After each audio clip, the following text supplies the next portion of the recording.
ಧರ್ಮಸ್ಥಳ ಗ್ರಾಮದ ಸುತ್ತ ಶವ ಹೂತಿಟ್ಟ ಪ್ರಕರಣಕ್ಕೆ ಸಂಬಂಧಪಟ್ಟ ಹಾಗೆ ಎಸ್ಐಟಿ ಅಧಿಕಾರಿಗಳು ತನಿಖೆ ಮುಂದುವರೆಸಿದ್ದಾರೆ.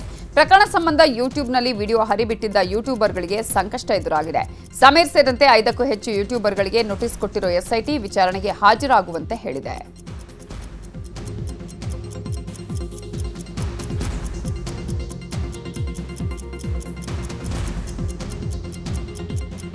ಎಸ್ಐಟಿ ನೋಟಿಸ್ ಹಿನ್ನೆಲೆ ವಿಚಾರಣೆಗೆ ಯೂಟ್ಯೂಬರ್ ಸಂಚಾರಿ ಸ್ಟುಡಿಯೋ ಸಂತೋಷ್ ಹಾಜರಾಗಿದ್ದಾರೆ. ಧರ್ಮಸ್ಥಳ ಶವ ಹೂತಿಟ್ಟ ಪ್ರಕರಣ ಸಂಬಂಧ ಬೆಳತಂಗಡಿಯಲ್ಲಿರುವ ಎಸ್ಐಟಿ ಕಚೇರಿಗೆ ಜಯಂತ್ ಟಿ ಕುಟುಂಬ ಆಗಮಿಸಿದ್ದು ವಿಚಾರಣೆಗೆ ಹಾಜರಾಗಿದ್ದಾರೆ. ಜಯಂತ್ ಮಗಳು ಹಾಗೂ ಪತ್ನಿಗೆ ವಿಚಾರಣೆಗೆ ಹಾಜರಾಗುವಂತೆ ಎಸ್ಐಟಿ ಸೂಚನೆ ಕೊಟ್ಟಿತ್ತು. ಈ ಹಿನ್ನೆಲೆ ಇವತ್ತು ಅಧಿಕಾರಿಗಳ ಮುಂದೆ ಜಯಂತ್ ಕುಟುಂಬ ಹಾಜರಾಗಿದೆ. ಬೆಳಗಾವಿ ಜಿಲ್ಲೆಯ ನೇಸರ್ಗಿಯಲ್ಲಿ ವಿಪಕ್ಷ ನಾಯಕ ಆರ್ ಅಶೋಕ್ ಜೊತೆಗೆ ಮಾಜಿ ಸಚಿವ ರಮೇಶ್ ಜಾರಕಿಹೊಳಿ ಕೂಡ ಮಳೆ ಹಾನಿ ಪ್ರದೇಶವನ್ನು ವೀಕ್ಷಣೆ ಮಾಡಿದ್ದಾರೆ. ಅತಿವೃಷ್ಟಿಯಿಂದಾಗಿ ಗಜ್ಜರಿ ಬೆಳೆ ಹಾನಿ ಹಿನ್ನೆಲೆ ಬಿಜೆಪಿ ನೇತೃತ್ವದ ನಿಯೋಗ ಇವತ್ತು ಸ್ಥಳಕ್ಕೆ ಭೇಟಿ ಕೊಟ್ಟು ಪರಿಶೀಲನೆ ನಡೆಸಿದೆ. ಬಳಿಕ ಬೆಳೆ ಹಾನಿ ಕುರಿತು ಡಿಸಿ ಮೊಹಮ್ಮದ್ ರೋಷನ್ ಮಾಹಿತಿಯನ್ನು ಕೊಟ್ಟಿದ್ದು, ಈ ವೇಳೆ ಬಿಜೆಪಿ ನಾಯಕರಿಗೆ ರಮೇಶ್ ಜಾರಕಿಹೊಳಿ ಕೂಡ ಸಾಥ್ ಕೊಟ್ಟಿದ್ದಾರೆ. ಇವರ ಜೊತೆಗೆ ಸಿಟಿ ರವಿ, ಸಂಸದ ರಮೇಶ್ ಜಿಗಜಿಣಗಿ, ಎನ್ ರವಿಕುಮಾರ್ ಕೂಡ ಸಾಥ್ ಕೊಟ್ಟಿದ್ದಾರೆ. ಸಮೀಕ್ಷೆ ಬಳಿಕ ಮಾಧ್ಯಮಗಳಿಗೆ ಮಾತನಾಡಿದ ಅಶೋಕ್, ಸಿಎಂ ಸಿದ್ದರಾಮಯ್ಯ ವಿರುದ್ಧ ವಾಗ್ದಾಳಿ ನಡೆಸಿದ್ದಾರೆ. ಮುಖ್ಯಮಂತ್ರಿಗಳು ಬೆಳಗಾವಿಯಲ್ಲಿ ಟೇಪ್ ಕಟ್ ಮಾಡಿ ಬಿರಿಯಾನಿ ತಿನ್ನೋಕ್ ಬರ್ತೀರಾ, ಇಲ್ಲ ಜನರಿಗೆ ಟೋಪಿ ಹಾಕೋಕ್ ಬರ್ತೀರಾ? ನಮ್ಗೆ ರೈತರಿಗೆ ಸ್ಪಂದಿಸುವಂತಹ ಸಿಎಂ ಬೇಕು, ನೀವು ಅಧಿಕಾರದಲ್ಲಿ ಇರೋಕೆ ನಾಲಾಯಕ್ ಅಂತ ಕಿಡಿಕಾರಿದ್ದಾರೆ. ಇನ್ನು ಇದೇ ವಿಚಾರವಾಗಿ ಎನ್ ರವಿಕುಮಾರ್ ಕೂಡ ಪ್ರತಿಕ್ರಿಯಿಸಿದ್ದಾರೆ. ಇಲ್ಲ ಜನ ನೋಡಿ, ರೈತ ಮೊಳಕೆ ಬರ್ತಾ ಇದೆ, ನಾಗಪ್ಪ ಅಂತ ಮೊಳಕೆ ಬರ್ತಾ ಇದೆ, ಎಲ್ಲ ನೋಡಿ, ಎಲ್ಲ ನೀರು ನಿಂತು ಪೂರ್ತಿ ಹಾಳಾಗ್ಬಿಟ್ಟಿದೆ, ಎಕರೆಗಟ್ಟಲೆ ಹಾಳಾಗ್ಬಿಟ್ಟಿದೆ. ಮುಖ್ಯಮಂತ್ರಿಗಳು ಬೆಳಗಾವಿಗೆ ಬರ್ತಾರಂತೆ. ಏನಕ್ಕೆ ಬರ್ತೀರಾ? ಟೇಪ್ ಕಟ್ ಮಾಡಿ ಬಿರಿಯಾನಿ ತಿಂದ್ಬಿಟ್ಟು ಹೋಗಕ್ಕೆ ಬರ್ತೀರಾ, ಇಲ್ಲ ಟೋಪಿ ಹಾಕೋಣಕ್ ಬರ್ತೀರಾ, ಇಲ್ಲ ಜನಗಳು ಟೋಪಿ ಹಾಕಕ್ ಬರ್ತಾ ಇದ್ದೀರಾ? ಇಲ್ಲಿ ಬಂದು ನೋಡ್ರಿ, ಇಲ್ಲಿ ಬಂದು ಜನರ ಸಂಕಷ್ಟವನ್ನ ಕೇಳ್ರಿ. ಇವ್ರಿಗೆ ನಾವು ಎಷ್ಟು ಹಣ ಬಿಡುಗಡೆ ಮಾಡ್ತೀರಿ ಅಂತ ರೈತರು ಒಂದು ಭರವಸೆ ಕೊಡಿ. ಇವರು 1,20,000 ಕೊಡ್ತಾರಂತೆ. ಏನಕ್ಕಾಗತ್ತದು ಈ ಇವತ್ತಿನ ಕಾಸ್ಟ್ಲಿ ಯುಗದಲ್ಲಿ? ಹಾಗಾಗಿ ಸಿದ್ದರಾಮಯ್ಯ ಅವರು ಸುಮ್ಮನೆ ನಾನು ಬಡವರ ಬಂದು ದಲಿತರ ಬಂದು ಜಂಬ ಕೊಚ್ಕೊಳ್ಳಕಷ್ಟೇ. ಮೊದಲು ಗೌರವದಿಂದ ರೈತರನ್ನ ಕಾಪಾಡಿ. ರೈತರು ನಿಮಗೆ ಶಾಪ ಹಾಕ್ತಾ ಇದ್ದಾರೆ. ಇಡೀ ರಾಜ್ಯಾದ್ಯಂತ ರೈತರ ಪಾಲಿಗೆ ಈ ಸರ್ಕಾರ ಸತ್ತೋಗಿದೆ ಅಂತ ಹೇಳ್ತಾ ಇದ್ದಾರೆ. ಇವರು ರೈತರ ಕಷ್ಟ ಕೇಳದ ರಾಜ್ಯ ಸರ್ಕಾರ ಇವತ್ತು ಸತ್ತಂತೆ ಇದ್ದು ಅಂತ ಆರ್ ಅಶೋಕ್ ಹೇಳಿಕೆಗೆ ಸಿಎಂ ಸಿದ್ದರಾಮಯ್ಯ ಟಾಂಗ್ ಕೊಟ್ಟಿದ್ದಾರೆ. ಮೈಸೂರಿನಲ್ಲಿ ಮಾತನಾಡಿದ ಅವರು, ಅಶೋಕ್ಗೆ ಏನೂ ಗೊತ್ತಿಲ್ಲ, ಆರ್ಎಸ್ಎಸ್ನವರು ಹೇಳ್ಕೊಟ್ಟಿದ್ದನ್ನ ಹೇಳ್ತಾನಷ್ಟೇ. ಪ್ರತಿದಿನ ಆರ್ಎಸ್ಎಸ್ನವರು ಬರೆದು ಕೊಡ್ತಾರೆ, ಅದನ್ನ ಅಶೋಕ್ ಹೇಳ್ತಾನೆ. ರೈತರ ಬಗ್ಗೆ ಅಶೋಕ್ಗೆ ಏನ್ ಗೊತ್ತಿಲ್ಲ ಅಂತ ಹೇಳಿದ್ರು. ಅವ್ರ ಪಾಪ ಏನೂ ಗೊತ್ತಿಲ್ಲ, ಅವನಿಗೆ ಏನೋ RSSನವ್ರು ಹೇಳ್ಕೊಟ್ಟದು ಮಾತಾಡ್ತಾರೆ. ವಿಪಕ್ಷ ನಾಯಕ ಸರ್ ಅವರು ವಿಪಕ್ಷ ನಾಯಕ ಇರ್ಬೋದಪ್ಪ, RSSನವ್ರು ಹೇಳ್ಕೊಟ್ಟದು ಮಾತಾಡೋದು. ಪ್ರತಿದಿನ ಹಿಂಗೆ ಮಾತಾಡಬೇಕು ಅಂತ ಬರ್ಕೊಡ್ತಾರೆ.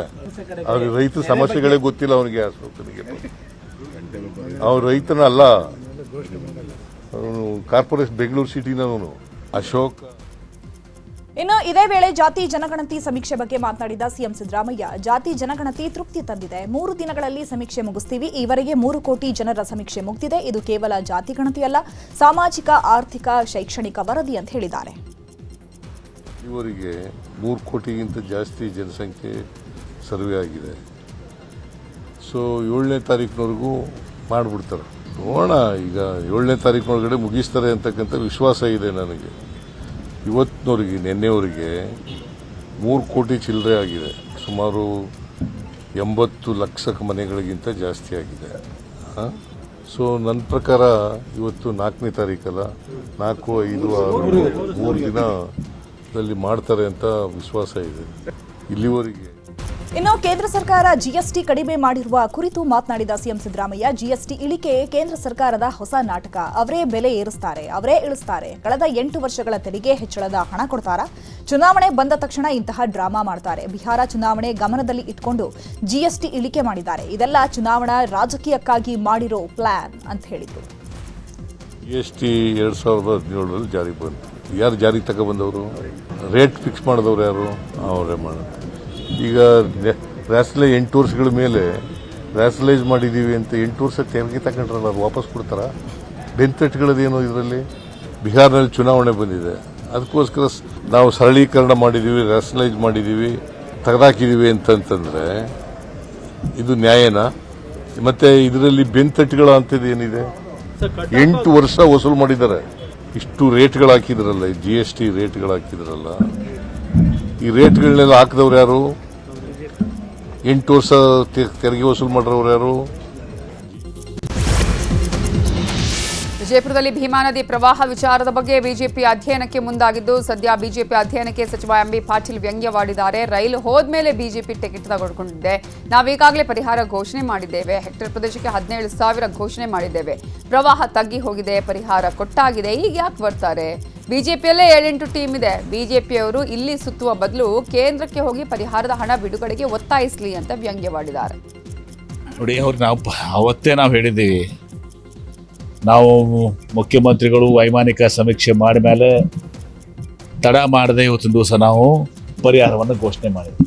8,500 NDRF ನಾಮ್ಸ್ಗಿಂತ 8,500 ಅಂದ್ರೆ ಒಂದು ಹೆಕ್ಟೇರ್ಗೆ ಸುಮಾರು 17,000 ರೂಪಾಯಿ ನಾವು ಘೋಷಣೆ ಮಾಡಿದ್ವಿ. ಇವರು ಟ್ರೈನ್ ಹೋದ್ಮೇಲೆ ಟಿಕೆಟ್ ತೆಗೆಸ್ಕೊಂಡಿದ್ದಾರೆ.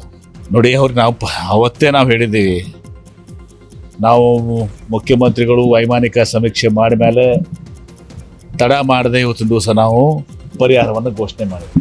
8,500 NDRF ನಾಮ್ಸ್ಗಿಂತ 8,500 ಅಂದ್ರೆ ಒಂದು ಹೆಕ್ಟೇರ್ಗೆ ಸುಮಾರು 17,000 ರೂಪಾಯಿ ನಾವು ಘೋಷಣೆ ಮಾಡಿದ್ವಿ. ಇವರು ಟ್ರೈನ್ ಹೋದ್ಮೇಲೆ ಟಿಕೆಟ್ ತೆಗೆಸ್ಕೊಂಡಿದ್ದಾರೆ. ರಾಯಚೂರು ಜಿಲ್ಲೆಯ ಬೆಳೆ ಹಾನಿ ಪ್ರದೇಶಗಳಿಗೆ ಜಿಲ್ಲಾ ಉಸ್ತುವಾರಿ ಸಚಿವ ಶರಣಪ್ರಕಾಶ್ ಪಾಟೀಲ್ ಭೇಟಿ ಕೊಟ್ಟಿದ್ದಾರೆ. ಈ ವೇಳೆ ಅಧಿಕಾರಿಗಳಿಗೆ ಕ್ಲಾಸ್ ತೆಗೆದುಕೊಂಡಿದ್ದಾರೆ. ಪ್ರತಿ ಹಳ್ಳಿಗೆ ಹೋಗಿ, ಪ್ರತಿ ಹೊಲಕ್ಕೆ ಹೋಗಿ ಸರ್ವೆ ಮಾಡಬೇಕು. ರೋಡ್ ಸೈಡ್ ಅಲ್ಲಿ ನಿಂತು ನೀವು ಸರ್ವೆ ಮಾಡಿದ್ರೆ ಆಗೋಲ್ಲ ಅಂತ ತರಾಟೆಗೆ ತೆಗೆದುಕೊಂಡಿದ್ದಾರೆ. ಬಳಿಕ ನ್ಯೂಸ್ 18 ಜೊತೆಗೆ ಮಾತನಾಡಿದ ಸಚಿವ ಶರಣಪ್ರಕಾಶ್ ಪಾಟೀಲ್, ಈಗಾಗಲೇ ಸಿಎಂ ಕಲಬುರಗಿ, ವಿಜಯಪುರ, ಯಾದಗಿರಿ, ಬೀದರ್ನಲ್ಲಿ ಸಮೀಕ್ಷೆ ಮಾಡಿದ್ದಾರೆ. ಜಂಟಿ ಸಮೀಕ್ಷೆ ಮಾಡಿ ಯಾರ್ಯಾರ ಹೊಲಕ್ಕೆ ಡ್ಯಾಮೇಜ್ ಆಗಿದೆ ಅನ್ನೋದನ್ನ ಪರಿಶೀಲಿಸಿ ಪರಿಹಾರ ಕೊಡುವ ಕೆಲಸ ನಮ್ಮ ಸರ್ಕಾರ ಮಾಡುತ್ತೆ ಅಂತ ಹೇಳಿದರು. ಸಭೆ ನೋಡಿ, ಈಗಾಗಲೇ ಮಾನ್ಯ ಮುಖ್ಯಮಂತ್ರಿಗಳು ಕಲಬುರಗಿ ಬಂದು ಕಲಬುರಗಿ, ವಿಜಯಪುರ, ಆಮೇಲೆ ನಿಮ್ಮ ಯಾದಗಿರಿ, ಬೀದರು ಎಲ್ಲ ಕಡೆ ಸಮೀಕ್ಷೆನೂ ಕೂಡ ಮಾಡಿ ಒಂದು ಸಭೆ ಅಂದರೆ ವಿಭಾಗ ಮಟ್ಟದ ಸಭೆ ಮಾಡಿ ಒಂದು ನಿರ್ದೇಶನವನ್ನು ಕೊಟ್ಟು ಹೋಗಿದ್ದಾರೆ. ಏನಂದರೆ ಜಂಟಿ ಸರ್ವೆ ಮಾಡಿ ಪರಿಹಾರ ಕೊಡ್ತೀವಿ ಅಂತಕ್ಕಂಥದ್ದು ಘೋಷಣೆ ಮಾಡಿದ್ದಾರೆ. ನೋಡಿ, ಈಗಾಗಲೇ ರಣಭೀಕರ ಮಳೆಗೆ ಕಲಬುರಗಿ ಜಿಲ್ಲೆ ತತ್ತರಿಸಿ ಹೋಗಿದೆ. ಭೀಮಾ, ಕಾಗಿಣ ನದಿ ಅಬ್ಬರಕ್ಕೆ ವಿವಿಧೆಡೆ ವಿದ್ಯುತ್ ಟ್ರಾನ್ಸ್ಫಾರ್ಮರ್ಗಳು ಕೊಚ್ಚಿ ಹೋಗಿದ್ದು, ಇನ್ನು ಜೆಸ್ಕಾಂಗೆ ಕೋಟಿ ರೂಪಾಯಿ ನಷ್ಟವಾಗಿದೆ. ಒಂದು ಅಂದಾಜಿನ ಪ್ರಕಾರ 270ಕ್ಕೂ ಅಧಿಕ ವಿದ್ಯುತ್ ಟ್ರಾನ್ಸ್ಫಾರ್ಮರ್ಗಳು ಕೊಚ್ಚಿ ಹೋಗಿದೆ. ಇನ್ನು 700ಕ್ಕೂ ಅಧಿಕ ವಿದ್ಯುತ್ ಕಂಬಗಳಿಗೆ ಹಾನಿಯಾಗಿದೆ. ಹಾನಿಗೀಡಾದ ವಿದ್ಯುತ್ ಟ್ರಾನ್ಸ್ಫಾರ್ಮರ್ಗಳು ಮತ್ತು ವಿದ್ಯುತ್ ಕಂಬಗಳನ್ನು ಜೆಸ್ಕಾಂ ಅಧ್ಯಕ್ಷ ಪ್ರವೀಣ್ ಕುಮಾರ್ ಹರವಾಳ ಪರಿಶೀಲನೆ ಮಾಡಿದ್ದಾರೆ. ಇನ್ನು ಪ್ರವಾಹದಿಂದ ಸಾಕಷ್ಟು ಕಡೆ ವಿದ್ಯುತ್ ಪೂರೈಕೆಯಲ್ಲಿ ವ್ಯತ್ಯಯವಾಗಿದೆ. ಮಳೆಯಿಂದಾಗಿ ಉತ್ತರ ಕರ್ನಾಟಕದ ಜಿಲ್ಲೆಗಳಲ್ಲಿ ಭಾರೀ ಹಾನಿಯಾಗಿದೆ. ಜಿಲ್ಲಾ ಉಸ್ತುವಾರಿ ಮಂತ್ರಿಗಳು ಸ್ಥಳಕ್ಕೆ ಭೇಟಿ ನೀಡಿ ಬೆಳೆ ಹಾನಿ ಬಗ್ಗೆ ಸಮೀಕ್ಷೆ ಮಾಡಿಸಬೇಕು ಅಂತ ಜೆಡಿಎಸ್ ವರಿಷ್ಠ ಎಚ್.ಡಿ. ದೇವೇಗೌಡ ಹೇಳಿದ್ದಾರೆ. ಬೆಂಗಳೂರಲ್ಲಿ ಮಾತನಾಡಿದ ಅವರು, ಸಿಎಂ ಈಗಾಗಲೇ ಮಳೆ ಹಾನಿ ಬಗ್ಗೆ ಸಮೀಕ್ಷೆ ಮಾಡಿದ್ದಾರೆ. 6,000 ಹೆಕ್ಟೇರ್ ಪ್ರದೇಶದಲ್ಲಿ ಹಾನಿಯಾಗಿದೆ. 4 ದಿನಗಳ ಬಳಿಕ ನಾನು ಕಲಬುರಗಿಗೆ ಹೋಗ್ತೇನೆ. ರಸ್ತೆ ಮೂಲಕ ತೆರಳಿ ಮಳೆ ಹಾನಿ ಪ್ರದೇಶವನ್ನು ವೀಕ್ಷಣೆ ಮಾಡ್ತೀನಿ. ಪರಿಹಾರಕ್ಕಾಗಿ ಈಗಾಗಲೇ ಎಚ್ಡಿಕೆ ಪ್ರಧಾನಿಗೆ ಪತ್ರ ಬರೆದಿದ್ದಾರೆ. ನಾನು ಕೂಡ ಪತ್ರ ಬರೀತೀನಿ ಅಂತ ಹೇಳಿದರು. ಮೊನ್ನೆ ಮುಖ್ಯಮಂತ್ರಿಗಳು ಏರಿಯಲ್ ಸರ್ವೆ ಮಾಡಿದ್ದಾರೆ. ನಾನು ಅವ್ರ ಮೇಲೆ ಆಪಾದನೆ ಮಾಡಲ್ಲ. ಮುಂದಿನ 3-4 ದಿನ ಆದಮೇಲೆ ನಾನೇ ಹೋಗ್ತೇನೆ.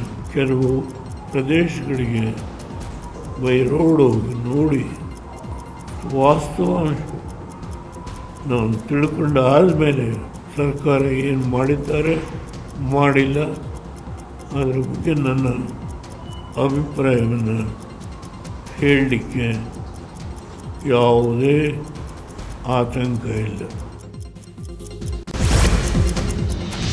ಕುಮಾರಸ್ವಾಮಿ ಅವರ ಆರೋಗ್ಯ ಸುಧಾರಣೆ ಆಗಬೇಕಾಗಿತ್ತು. ಈ ಹಿನ್ನೆಲೆ ಅವರು ಕಳೆದ 4-5 ತಿಂಗಳಿಂದ ರಾಜ್ಯ ಪ್ರವಾಸ ಮಾಡಿಲ್ಲ. ಈಗ ಅವರ ಆರೋಗ್ಯ ಸುಧಾರಿಸಿದೆ ಅಂತ ಜೆಡಿಎಸ್ ವರಿಷ್ಠ ಎಚ್.ಡಿ. ದೇವೇಗೌಡರು ಹೇಳಿದ್ದಾರೆ. ನಿಖಿಲ್ ಕುಮಾರಸ್ವಾಮಿ ಚುನಾವಣೆಯಲ್ಲಿ 3 ಬಾರಿ ಸೋತಿದ್ದಾರೆ. ಆದರೂ ಕೂಡ ಮನೆಯಲ್ಲಿ ಕೂರದೆ ರಾಜ್ಯ ಪ್ರವಾಸ ಮಾಡ್ತಿದ್ದಾರೆ.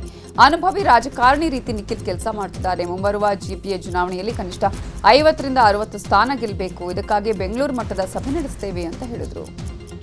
ಕುಮಾರಸ್ವಾಮಿ ಅವರು ಕಳೆದ 4 ತಿಂಗಳಿಂದ ನಮ್ಮ ರಾಜ್ಯದಲ್ಲಿ ಪ್ರವಾಸ ಮಾಡಿ ಸ್ವಲ್ಪ ಆರೋಗ್ಯ ಸುಧಾರಿಸಿಕೊಳ್ಬೇಕಾಗಿತ್ತು.